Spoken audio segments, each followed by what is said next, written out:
Ray Edlund, folks. And this is Shady Grove. So anyway, thank you all for coming tonight. I don't know what to say. It's a big surprise to me. Hogle Brothers and Lori and all the musicians who are going to perform tonight.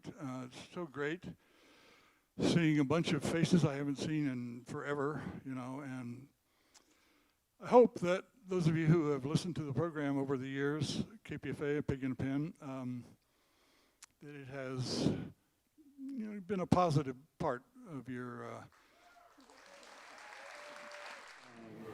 Hi, I'm Allegra Thompson, and I am here with Ray Edlund, the original host of Pig in a Pen. He hosted Pig in a Pen on KPFA for 48 years and then retired in December of 2021 and passed on the show to me, and I'm here to talk to him a little bit about his 48 years hosting Pig in a Pen on KPFA.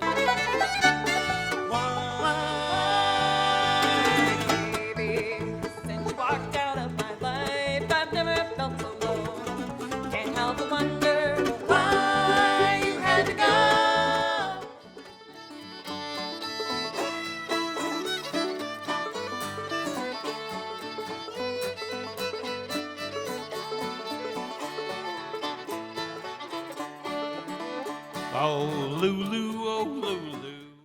I would like to introduce my replacement on KPFA, and she's a dynamite producer, dynamite DJ, etc. And also does a damn good job as a musician with her own bands, and she works here at the Freight Salvage. May I introduce, please, Allegra Thompson.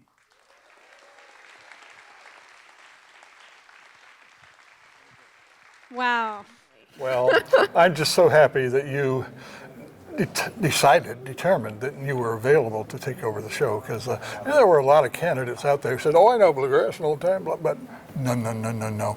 You were the only one I really seriously considered, and so happy that you grasped the baton and it's going to go into the next several generations, I hope.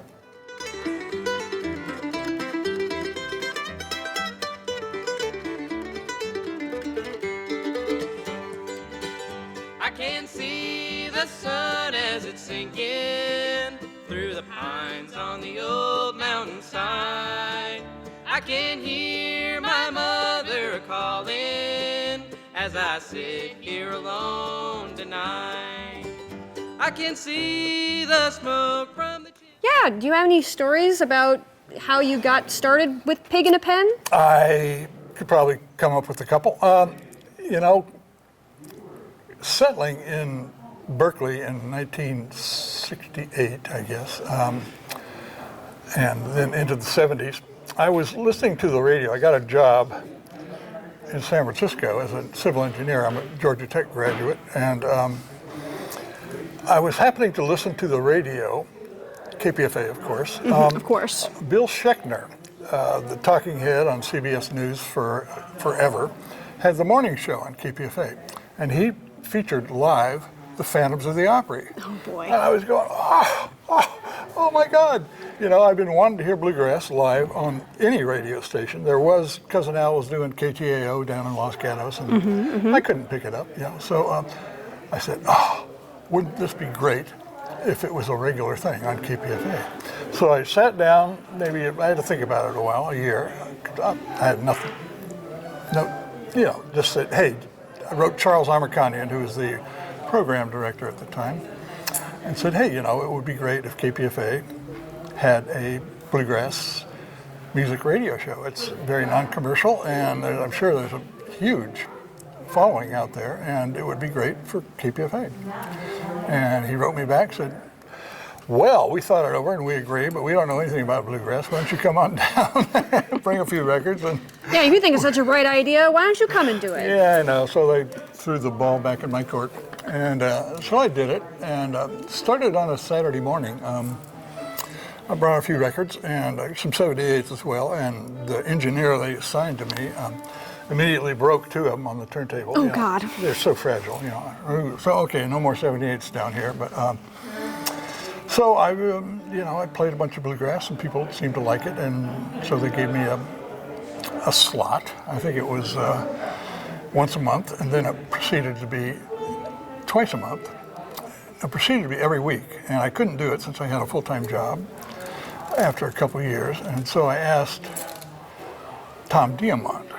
So KPFA decided that rather than having something totally different, and this was on Friday afternoons, totally different, that they should have like consistency. So they asked Ray to do it every week, and Ray, in his wisdom, decided that he didn't want to do that, so he asked me to do it.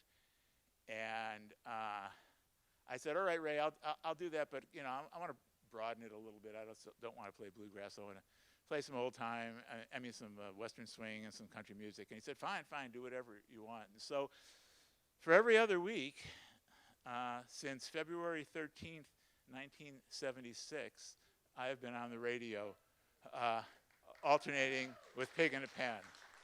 I was so grateful to KPFA for allowing me to do this, at least for this long, 48 years, holy cow. I'm only 19, I know. How did you manage? I don't know. Thank you. It's really wonderful. I'm so happy to be here, and I'm also so happy to have a replacement. It took me a few years of thinking about this. I was doing KPFA for 48 years. About 45th year, I was saying, gee whiz, what if I don't show up one day? What are they going to do? And I said, I better start thinking of a replacement. And one person came to mind. And that person happened to agree, saying, yes, I'd love to do it. Yeah, of course, as I said, it was just like a huge honor to get to take over such a long-standing show. And it's just, I'm a Berkeley girl, born and bred, and it's just like, it's so lucky and rare to get to take over a show in your hometown radio station, especially a radio station that has such a storied history as KPFA. Exactly. KPFA is, I totally believe in their mission, and it was an honor to be on the air for so long. And, I did pretty well, successfully, raising funds for KPFA over the years. All right. This is He May Be... Wait. I gotta say the whole name of the song, Dad. This is He May Be Your Dog, but he's wearing my collar.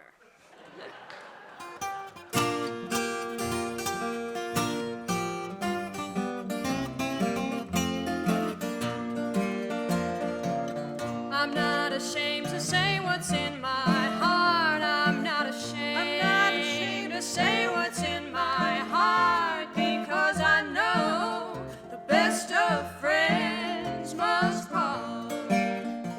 What are your plans for the future of Pig in a Pen?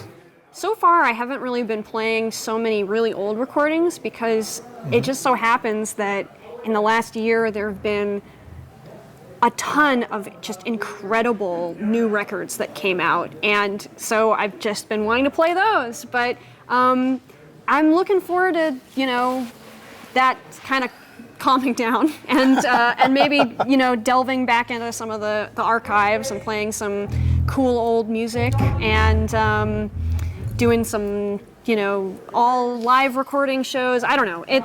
It's all wide open. Right.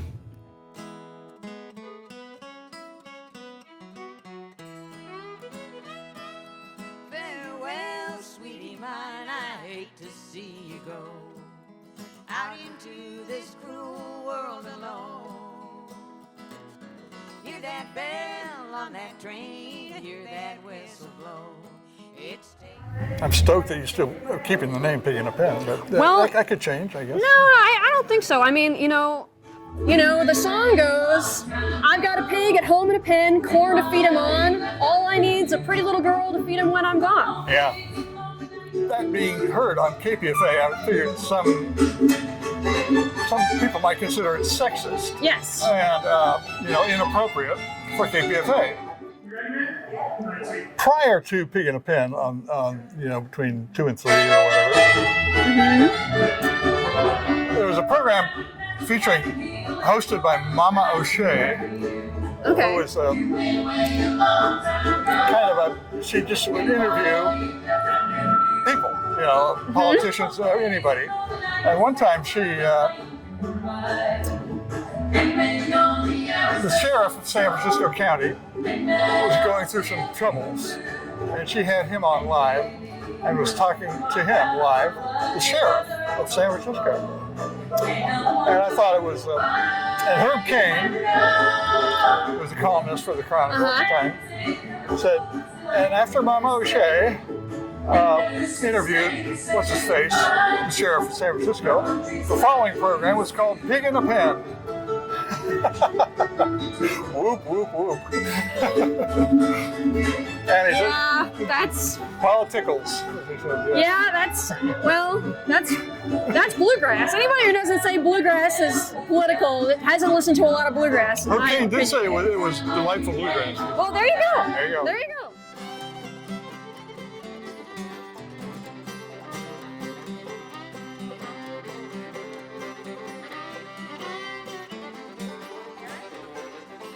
I wish was an apple hanging on a tree. Every time my true love passed, you'd take a bite of me. Shady grow my little love, shady grow my darling, shady grow my little love. I'm going back to Harlan.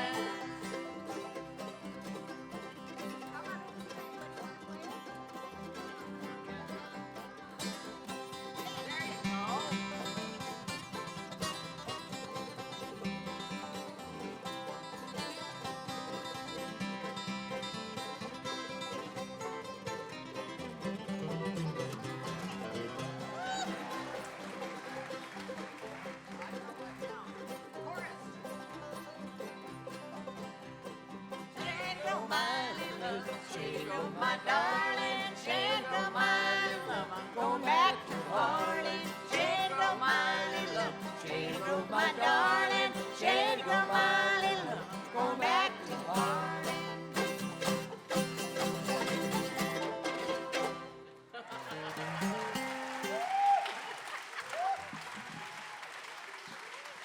Well, we're going to try one more song that